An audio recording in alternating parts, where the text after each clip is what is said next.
Jadi biasanya kalau saya pribadi ya ini bocoran sedikit aja. Kalau perusahaan saya biasanya kalau menerima inquiry atau permintaan dari buyer dengan metodologi pembayaran yang tidak menguntungkan perusahaan kami, biasanya saya selalu balas kebijakan perusahaan kami. Jadi di awal selalu saya bilang kebijakan perusahaan kami bahwa pembayaran sekian persen, kemudian sekian persen, selesai sekian persen. Jadi nanti kita akan apa ya berdiskusi bareng-bareng untuk bagaimana sebaiknya berkomunikasi dengan buyer ini karena lebih baik kita komunikasinya secara formal ya. Biasanya kalau buyer yang valid, yang elit itu yang bonafit biasanya mereka selalu apa ya selalu berkomunikasi yang penting itu di email biasanya.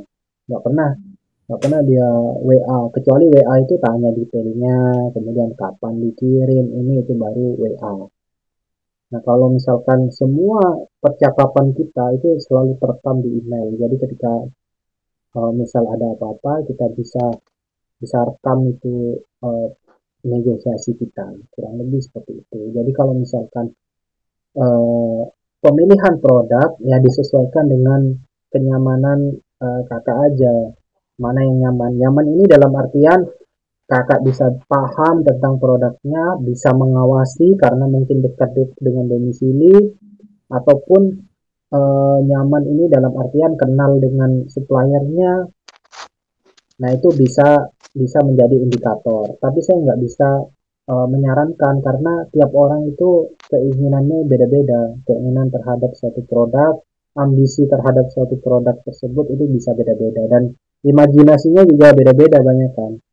Setiap ngeliat produk saya inginnya dijadikan produk A, teman saya dijadikan produk B dan lain sebagainya itu bisa sangat berbeda. Jadi silahkan bisa ditimbang-timbang, dipikirkan dengan baik, jalan-jalan, keliling-keliling, ngobrol dengan suppliernya, supplier satu, dua, tiga, atau dengan produk lain, nah itu bisa jadi referensi. Oh, oh. Jadi kemarin gini Kak, pernah sih kan kerajinan sama Hmm. teman saya tuh di ngomong kalau kerajin karena kita masih awal kan kerajinan itu sulit. Misalkan kita dicari Google gitu, Hmm. buyer kerajinan ini, Hmm. itu pembelinya sedikit banget. Baik Hmm. di apa itu di Hmm. aplikasi-aplikasi gitu kan belinya sedikit. Misalkan ada itu karena cuma dia kerajinan hanya 10, 20 permintaannya. Nah, kemarin itu sempat sama teman-teman itu disuruh karena saya sendiri yang masih bingung sama yang Hmm. di antara yang lain sama teman-teman itu disuruh cari itu apa itu rempah-rempah. Akhirnya pilih rempah-rempah tapi ya sedikit kesulitan sih karena jauh dari wilayah saya kan, apalagi saya perempuan. Kadang kan perempuan itu untuk ke jauh itu sulit. Seperti itu sih. Hmm. Untuk ke wilayah yang lain itu kan sulit. Hmm. Seperti itu sih. Jadi saya coba bantu jawab mengenai jumlah buyer ya. Sebetulnya jumlah Hmm. buyer eh, di kerajinan itu nggak kalah banyak kok. Yang penting kita tahu carinya di mana. Jadi Nah, kalau itu. biasa saya cari Hmm. itu di TradeMap, kemudian di beberapa penyedia website kita harus tahu juga, oh ini jualan kerajinan nih di luar negeri. Nah kita bisa email eh, si si websitenya itu, kan biasanya ada emailnya, ya kita approach tentang produk kita itu bisa. Kemudian yang ketiga bisa dari sumber yang namanya ITTC. Nah ini sangat sangat membantu kita ITTC atau atas perdagangan yang ada di negara sahabat. Ini seperti KBRI atau KJRI, tapi mereka urusannya dengan produk dan promosi produk Indonesia. Nah itu ketiga sumber yang hemat budget. Kalau yang mau sedikit ada budgetnya dan pengalamannya dapat itu tentu pameran. Salah satunya YAPTE itu Trade Expo Indonesia, salah satu pameran ekspor terbesar produk Indonesia. Jadi kalau mau cari buyer juga bisa datang ke pameran tersebut, ikut pameran tersebut. Nanti Kontaineran ID kita urunan kok untuk booth-nya dan lain sebagainya. Kita bisa urunan sehingga teman-teman bisa merasakan pengalaman yang unik, yang bagus, yang menarik dari pameran-pameran internasional. Kalau ini bahasa saya kan bahasa Inggrisnya nol. Itu Ya. nanti gimana ya Kak? Maksud Nah, saya. yang pertama latihan, harus mau nggak mau kita harus belajar. Nggak mungkin kita hanya berpasrah diri kemudian saya bilang saya nggak tahu bahasa Inggris, nggak bisa juga. Jadi pertama harus belajar dulu, kemudian nanti kalau misalkan eh, nanti ada buyer, nah buyer itu biasanya mengerti kalau misalkan kita itu bukan bahasa ibu kita bukan bahasa Inggris, sehingga mereka pasti akan tanya eh, yang simpel-simpel, yang pokok-pokok aja kayak kuantitinya berapa, harganya berapa, ini spesifikasinya gimana ya dihafalin aja kalau memang agak sulit.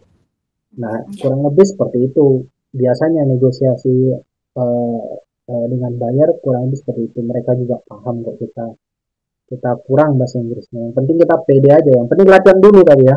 Latihan dulu, belajar dulu, pede, udah hajar aja. Yang penting jangan salah sebutin angka ya. Itu udah sip. Kalau Iya. salah sebutin angka bahaya. Iya. Makasih Kak. Oke, sama-sama. Adakah lagi yang ingin berdiskusi, teman-teman? Semakin malam, semakin menarik mungkin. Malam Mas Hari. Oke, siap. Malam, Mas. Mas izin bertanya. Siap. Tadi kan dijelaskan terkait dokumen-dokumen yang melekat pada ekspor dan dokumen pada proses produk ya. Ya. Itu kita bisa dapat informasi misalkan dokumen atau syarat-syarat atau izin yang dibutuhkan oleh negara-negara tujuan ekspor itu dari mana ya Mas? Bisa. Nanti kita akan belajar tentang analisa negara tujuan ekspor. Nanti teman-teman sabar aja, kita akan sampai juga di tahap itu. Kita akan belajar apa aja sih sebetulnya syarat-syarat yang harus kita penuhi di setiap negara atau di setiap produknya. Nah, selain ada websitenya, ada toolsnya, kemudian kita bisa mendapatkan informasi di ITPC atau Atasnya Perdagangan. Setelah kita menentukan negara tujuan ekspor, contoh misalkan kalau saya kan negara tujuan ekspornya itu Saudi Arabia, Malaysia, Taiwan. Nah, itu ada alasan tersendiri. Mungkin nanti akan saya bocorkan ketika meeting di tema negara tujuan ekspor ya. Nah, itu analisa panjang tuh kenapa kita pilih ketiga negara tersebut. Nah, setelah kita memilih ketiga negara tersebut, kita baru follow-followin tuh ITPC dan atasnya perdagangannya. Kita follow-followin, kita di Instagram, di website, semua kita ikutin, kita baca websitenya. Biasanya di ITPC atau atasnya perdagangan, mereka sering memberikan informasi pasar. Jadi informasi pasarnya itu gimana, trade balance-nya itu gimana, kemudian juga kalau produk makanan ini persyaratannya, produk perikanan ini persyaratannya, produk ini persyaratannya. Nanti kalau misalkan ada produk yang tidak disebutkan oleh ITPC, kita bisa tanya, mereka langsung jawab. Jadi kurang lebih seperti itu untuk bagaimana cara tahu syarat-syarat atau dokumen yang dipersyaratkan oleh negara tujuan ekspor. Nanti juga kita akan belajar ya Mas, sama-sama bareng-bareng gitu. Oke, baik Mas. Oke. Terima kasih. Oke, ada lagi? Assalamualaikum. Mas. Oh, Waalaikumsalam. Waalaikumsalam warahmatullahi wabarakatuh. Ini yang mana dulu nih? Boleh Pak, silahkan. Ya.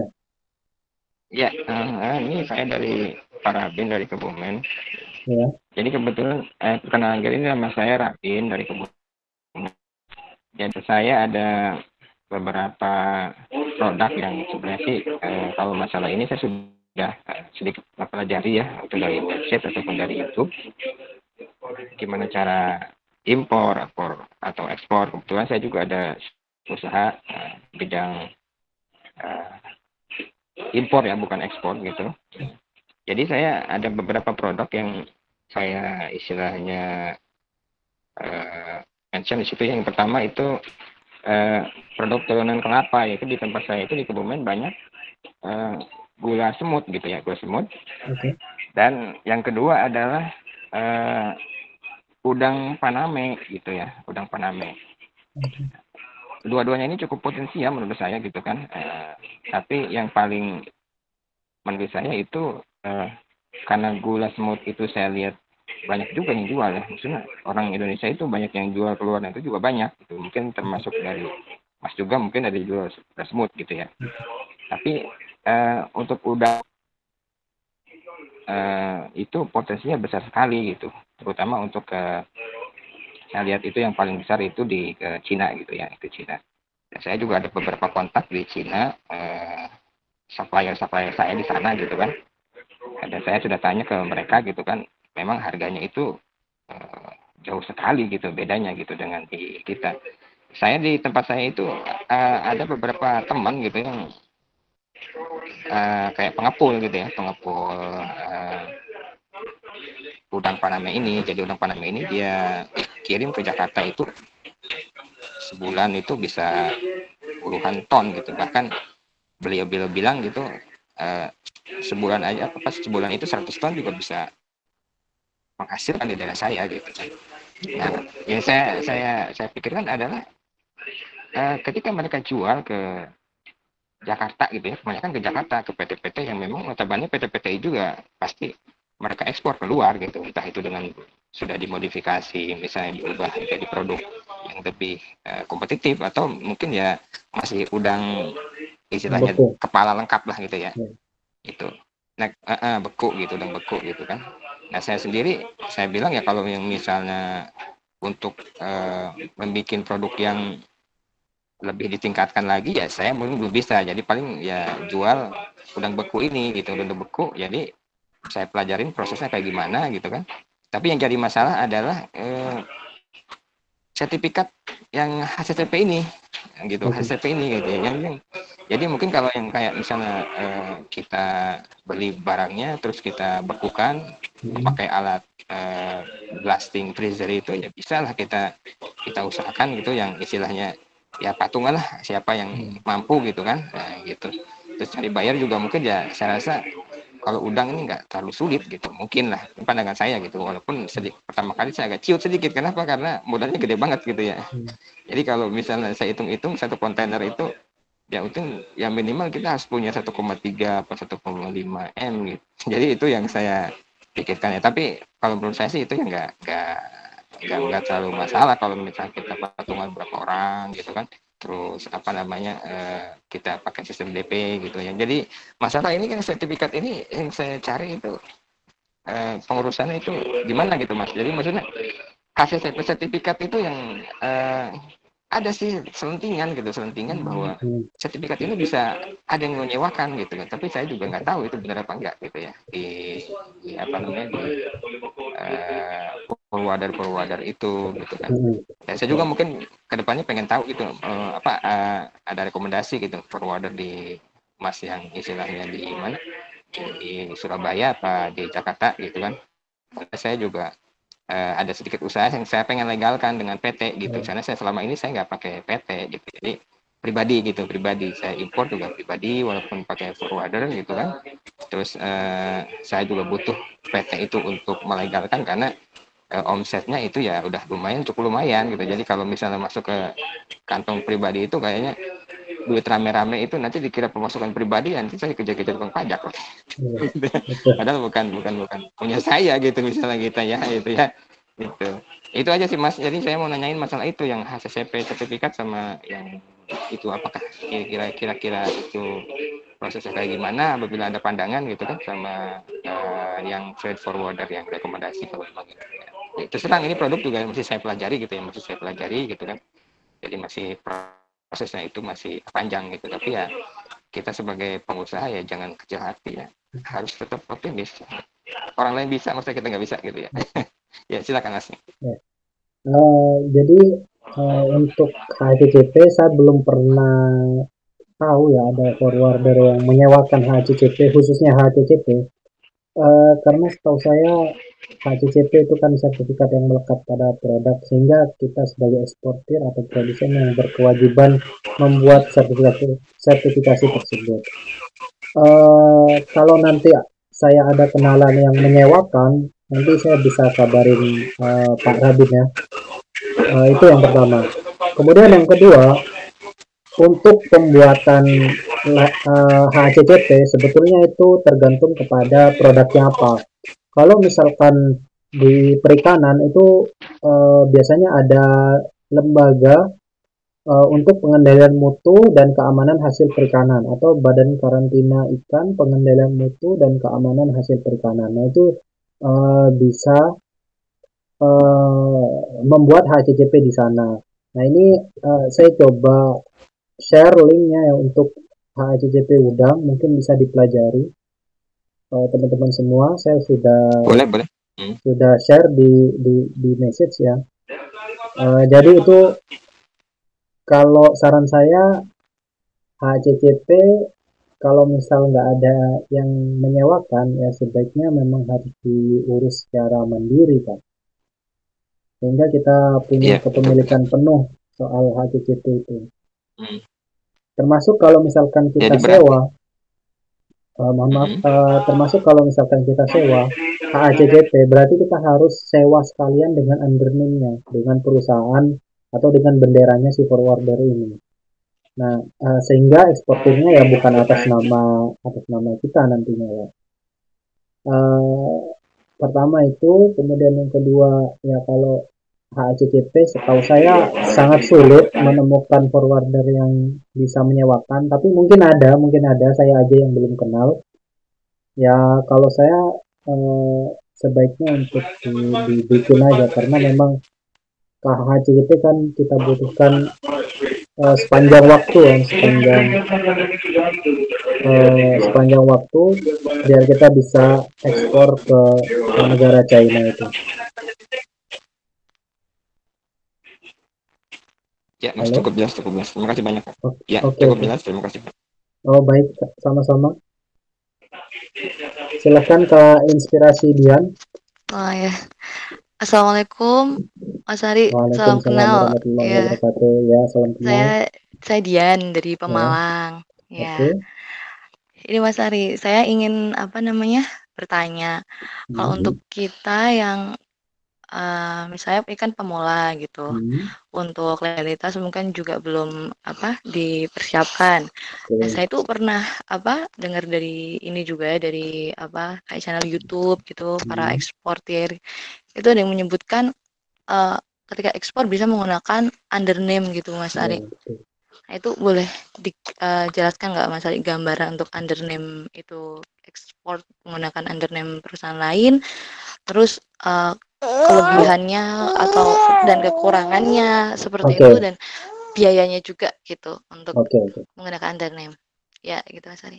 Oke. Jadi saya coba jelaskan sedikit ya teman-teman soal undername ini. Jadi undername itu kita ibaratkan sewa bendera, sewa nama perusahaan. Jadi ada perusahaan A yang disewakan, kemudian dia punya beberapa sertifikasi. Nah, itu namanya undername. Ketika misal kita menyewa sebuah perusahaan atau bendera atau nama perusahaannya. Nah, biasanya untuk biaya sewanya itu kurang lebih di 1,5 sampai 2,5 juta setiap kali shipment ya. 1,5 sampai 2,5 juta. Nah, itu bisa aja. Tapi gini, yang pertama adalah kelebihannya cepat aja. Cepat itu aja, nggak ada kelebihan lain. Tapi kalau kelemahannya sedikit banyak kalau menurut saya, karena undername itu dia menggunakan perusahaan lain bukan perusahaan kita, otomatis bagaimana cara kita memperkenalkan ke buyer, itu yang pertama. Kemudian kelemahan yang kedua adalah ekspor dengan undername berarti itu tidak tercatat sebagai ekspor perusahaan kita. Sehingga kalau misalkan kita nanti ada pembiayaan atau ada apa, nah itu tidak terrecord dengan baik atau tidak terekam dengan baik. Nah, makanya saya selalu sarankan untuk teman-teman membuka usaha sendiri, membuka legalitas usaha sendiri aja. Paling tidak CV aja, karena CV biasanya di kota-kota atau di kabupaten itu berkisar 1,5 sampai 2 juta. Nah, itu bisa dipakai selamanya tuh. CV biasanya itu cuma dapat akte pendirian usaha. Setelah itu dari akte dan juga biasanya kita dapat AHU juga. Akte dan AHU itu bisa dijadikan dasar untuk kita membuat NPWP dan juga setelah itu membuat NIB, nomor induk berusaha berbasis RBA di oss.go.id. Nah, sehingga itu bisa lebih hemat lagi. Setelah itu baru kita mengurus